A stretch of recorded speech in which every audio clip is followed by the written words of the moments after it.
right, shalom, shalom. First and foremost, I want to start by giving all honor and all glory unto Yahweh Bahashim, Yahweh Shai Bahashim, Rachak Wadash, double honors to the elders and the apostles of Great Millstone, whom I learned this truth from. Shalom. To our sincere Akim, pushing this word in truth and in sincerity, may peace and blessings be upon your households, especially in these times. And shalom to you Akwaf who listen to tune in as well. And just wanted to do a quick lesson. And I stumbled across this video on the YouTube, and being in this flesh, seeing these heathen prosper in their wickedness can it can piss you off. All right, it can make you angry, so to speak. All right, hey, the scriptures say, be angry but sin not. You see these heathens flowing in wealth. You see these heathens, okay, for what it looks like to be winning, which they're not. They're getting ready to lose. Okay, these wicked ass heathens. All right, it ain't just Esau, Edom. It's all the heathen, the Ishmaelites, the Moabites. These Hamites.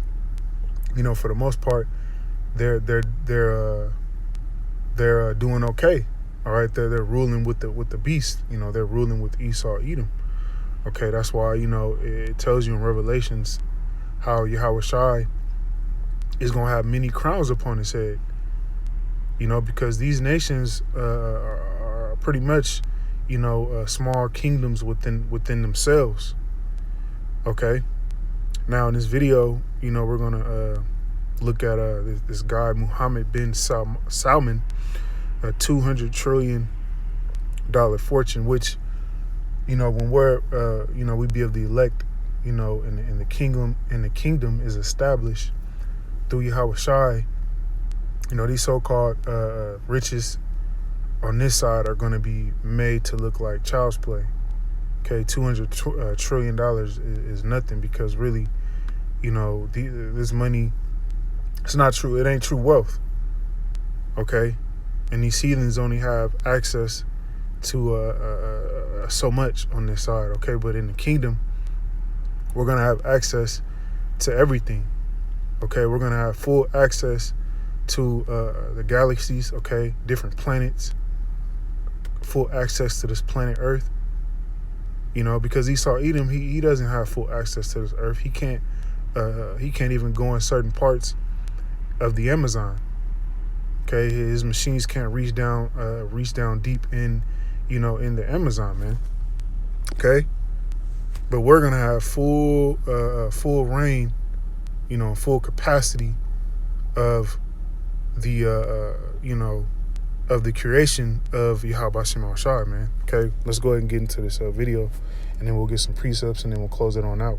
Set up for boring stuff like constitutions and republics. But not everywhere, though. Some countries still have their castles, their knights, and their monarchs, some of which have even gained celebrity status around the world. Of course, we all know about Queen Elizabeth and Prince Harold. This time, though, we'll be looking at a different, popular, and stinking rich monarch, Prince Mohammed bin Salman Al Saud. We'll look at what it's like being the Saudi prince, what he spends his vast, unending wealth on, and if he's the kind of guy you'd want at your parties. Mohammed bin Salman is the Crown Prince, Deputy Prime Minister, and Minister of Defense of Saudi Arabia. He was born on August 31st, 1985, in Jeddah, Saudi Arabia. After attending King Saud University, he worked as his father's personal aide and was appointed heir apparent and the Crown Prince of Saudi Arabia in 2017, a title that must look really cool on a driver's license, although I have the sneaking suspicion he hasn't driven himself anywhere in a while. Speaking of which, MBS isn't just known for being a royal worth literally billions of dollars. He's also known for spending it too. He has a wide array of interests and ventures he likes to funnel that nice, slick oil money into, one of which includes progressively larger luxury vehicles. Oil money and luxury cars are a combo as old as time. If you haven't seen rich princes doing donuts in the desert, then I have one question for you. How heavy is that rock you've been living under? Mohammed bin Salman isn't just some wealthy prince, though. He's the public face of the House of Saud, the Saudi royal family with a collective net worth of about $2 trillion.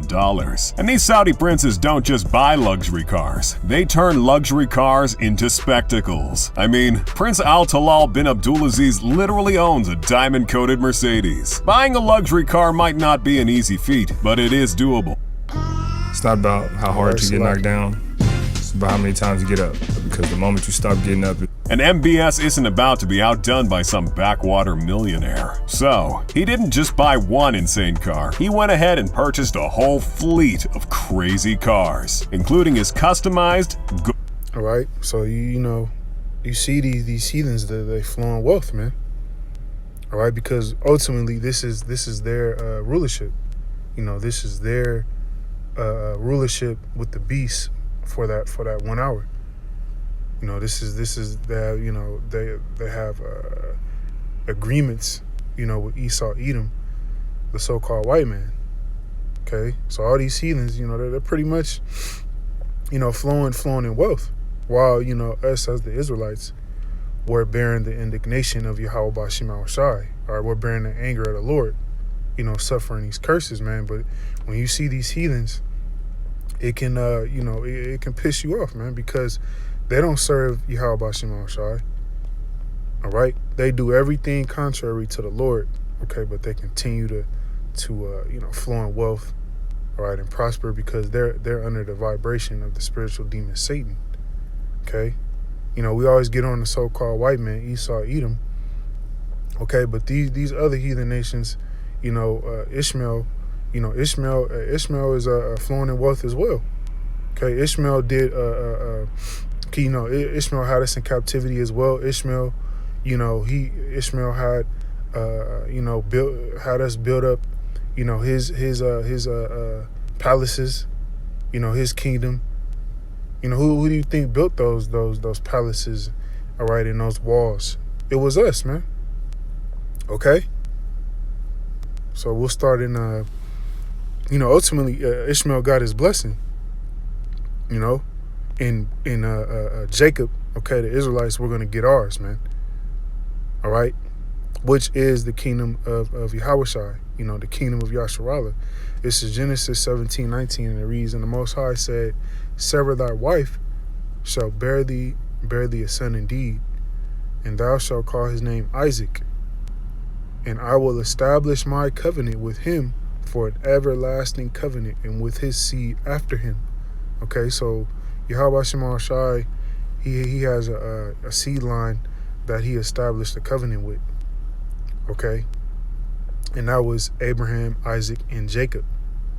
All right, even though Ishmael was a son of Abraham, he wasn't the seed of the promise. All right, he received his blessing, to be made a great nation, to be a princess, okay, things of that nature. And in this video, you see that. Okay, go over there to Saudi Arabia, over there, in the Middle East. Hey, Ishmael is pretty much balling, man. All right, got Dubai, gold toilet seats, okay, gold Hummers, bulletproof this, bulletproof that, gold this, gold that. You see, Ishmael got his blessing, man. These heathens, is flowing in wealth. Okay, and if Yahweh Shema Shai, he allowed these heathens to somewhat flourish, how you think he's gonna deck out his people? Okay, the Negroes, Latinos, Native Americans. All right. So all these things that you see, these are minute compared to the kingdom. Gold, Lamborghini Aventador SVJ, worth $7.5 million. His gold Rolls-Royce Phantom Coupe, worth $8 million. And his Bugatti Veyron Grand Sports, which, you guessed it, is also gold, worth Okay, so you see, man, Ishmael's living it up. Okay, enjoying his blessing. Okay, gold Lamborghinis worth $8 million. Okay, gold, real gold Maseratis. See, but this is nothing compared to what we're about to receive. Okay, we're gonna have platinum. okay, platinum chariots or whatever metal or stone that you want to have as a chariot, we're going to be able to have it, man. All right? Gold chariots, amber colored chariots, okay, platinum chariots, different color stone chariots, man. $12.5 million.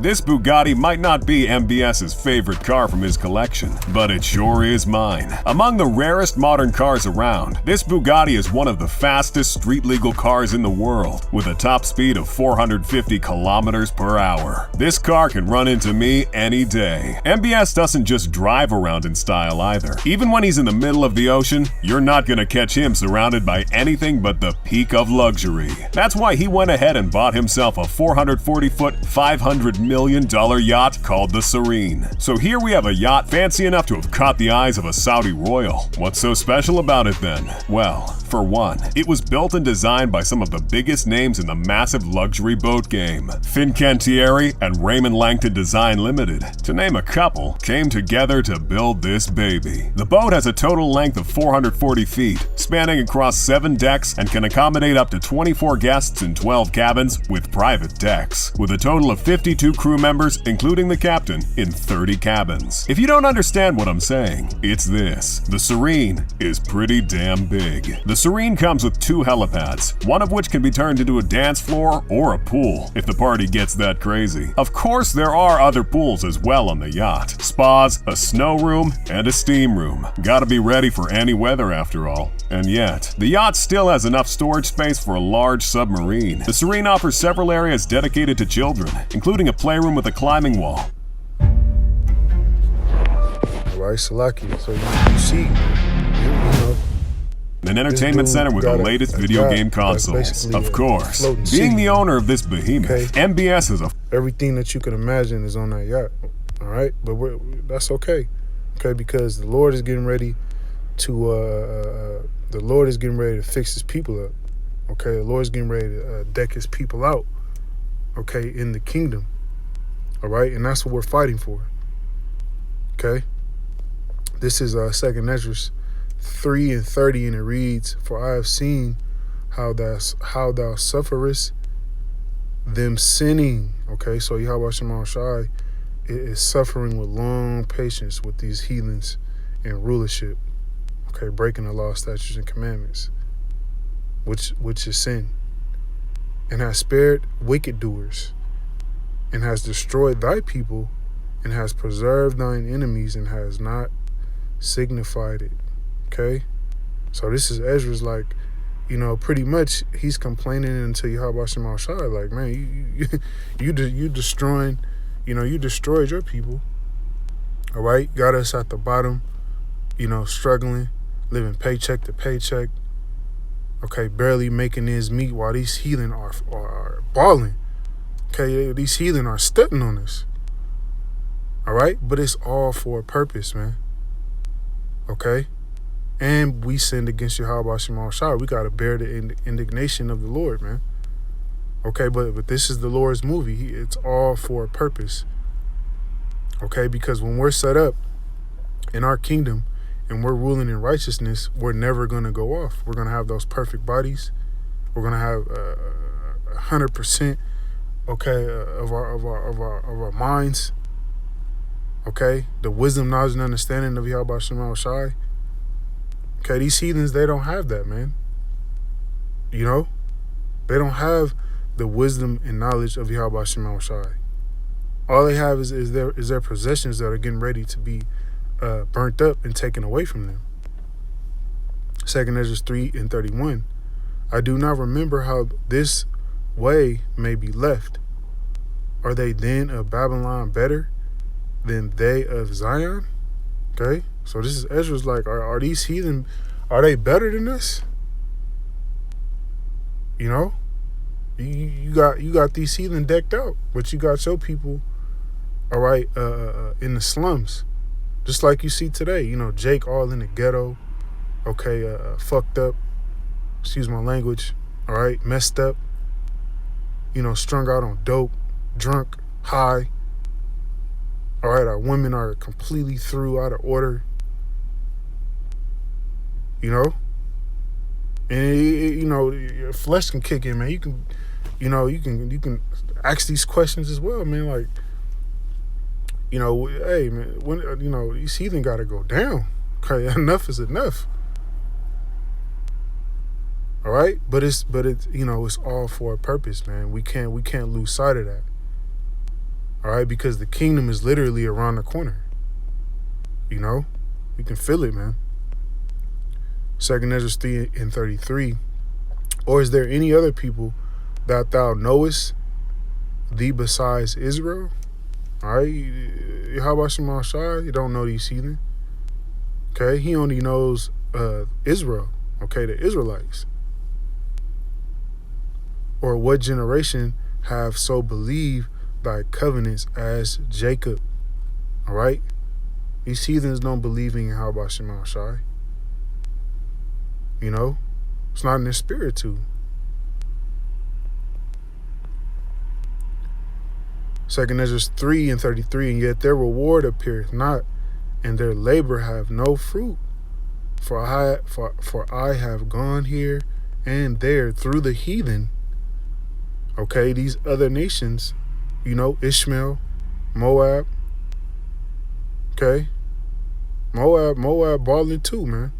Okay, these Hamites is balling.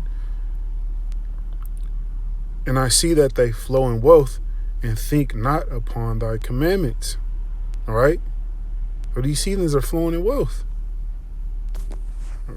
They're flowing, man. Full deck all to himself. It comes with a private lift, taking him from the stateroom to his private rooms. He also gets a private swim platform, free from peasant contamination, a California king-size bed, a full walk-in dressing area, and a spacious bathroom. Guess what? The Serene isn't the only yacht owned by Mohammed bin Salman. I didn't call him a collector for nothing. He is also the... All right, so this dude, this Ishmaelite pretty much has a mansion on the water, man. All right? If his palaces were to be blown up, okay, he will be able to come and go live on this and be straight. And be straight. Okay? We ain't got nothing like this, man, but we're gonna receive far greater. Far greater. Okay? This is Psalms 73:3, and it reads, for I was envious at the foolish when I saw the prosperity of the wicked. Okay? The wicked are in prosperity. Okay, but the joy of the hypocrite is only for a moment. These heathen only got so long to flow in wealth and rule. Okay? Boast themselves against Yahweh Shema Shai, boast themselves against the Israelites. Okay, look down upon us. That's only temporary. All right, because when the kingdom is established and we're on top, we're gonna show these heathens what it truly means to shine. Okay, because substance doesn't mean you're shining. Okay, we're going to shine in wisdom. All right, those new bodies, man.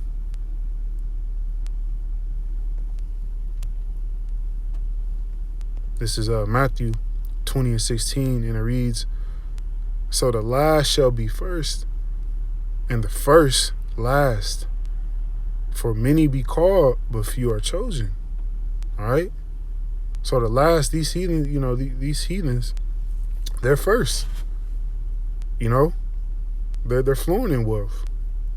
They pretty much, especially the elite of these heathens, they get the best of the best. But even these lower level heathens, they're pretty much better off than Jake for the most part. So they're first, but they're getting ready to be made last. Okay?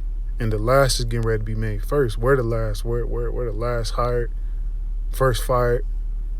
Okay, last to be picked for anything, especially the Israelite, man. Okay, but that's okay. The Lord is getting ready to put us at the head, man. He's getting ready to lift this nation up. All right? We got to believe that.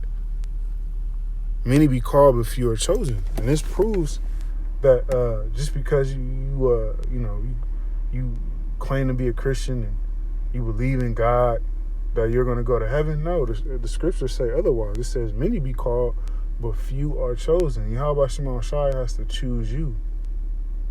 All right? You have to be chosen from the foundation of the earth. You have to be the elect. Okay? And that's what we hope to be a part of. To receive the glorious reward that's coming to the elect. That's gonna make, these heathens' blessings look like nothing. All right? So we'll end it off here, Luke 12:30, and it reads, "For all these things do the nations of the world seek after. And your Father knoweth that ye have need of these things." Okay, Yahweh Shema Shai knows He knows we need the kingdom, man. He knows that we want the kingdom. Okay, He knows the things that we need of while we're here on this earth. But these nations, they seek after, vainglory, material things. All right, this car, that car, things of that nature. Luke 12:31, "But rather seek ye the kingdom of the Most High, and all these things shall be added unto you." Okay, this is what we got to do to get the kingdom, man. Seek the kingdom of the Most High first. All right, it's light work for Yahweh Shema Shai to set us up in rulership. All right, to make us rich, to give us real wealth, sovereignty. Okay, true freedom. That's nothing. That's light work for the Lord, man. Okay, give us chariots, new bodies. But we must seek the kingdom first. We must do the will of Yahweh Shema Shai first, man. Luke 12:32, and it reads, "Fear not, little flock, for it is your Father's," okay, the Heavenly Father Yahweh, "your Father's good pleasure to give you the kingdom." All right, so it's going to be a pleasure unto Yahweh Shema Shai to give us the kingdom, to set us up in rulership, okay, to reign with Yahweh Shai, our big brother. That's the Lord's good pleasure, man. He's going to take pleasure in seeing us flow in wealth. Okay, seeing us rule over the heathen with a rod of iron, man. All right? To get this earth back in order. To see his people shine. Okay? Take us from being beggars to rulers, okay? That's going to be the Lord's good pleasure, man. All right? But with that, we'll go in this lesson. Lord willing, it was edifying. Till the next time, shalom.